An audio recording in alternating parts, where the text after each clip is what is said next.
বাংলাদেশের তিন দিকেই রয়েছে ভারতের সীমানা, যার বিস্তৃতি প্রায় ৪,০৯৬ কিলোমিটার। এটা বিশ্বের পঞ্চম দীর্ঘতম স্থল সীমানা। ১৯৪৭ খ্রিস্টাব্দের ১৭ আগস্ট ভারত ভাগের সময় ভারত এবং পাকিস্তানের মধ্যে একটা সীমানা নির্ধারণ করা হয়েছিল।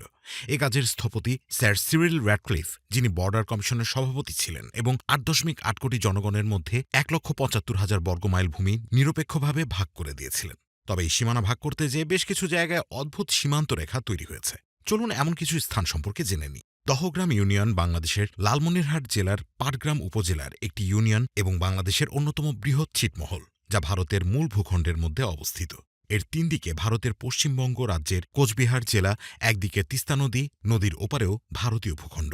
এই স্থানের বাসিন্দাদের বাংলাদেশের মূল ভূখণ্ডে প্রবেশ করতে হলে ২০০ মিটারের একটি ছোট্ট করিডোরের ভেতর দিয়ে বের হতে হয়। এই করিডোরকে বলা হয় ৩ বিঘা করিডোর। ২০১১ সালে ভারত এই জায়গাটিকে বাংলাদেশের কাছে ইজারা দিয়ে রেখেছে। এর পরের স্থানটির অবস্থান যশোরের চৌগাছার মাকাপুর উপজেলায়। এই অংশটি ভারতের সীমান্তে, তবে এই স্থানে সবচেয়ে সরু স্থানের দৈর্ঘ্য মাত্র ৬৭ মিটার। এবং মজার বিষয় হল, সীমান্তে অবস্থিত এই বয়রা নদীটি সম্পূর্ণ বাংলাদেশের সীমান্তে এবং ভারতের এই অংশে যেতে হলে নদী পার হয়ে তবেই যাওয়া সম্ভব।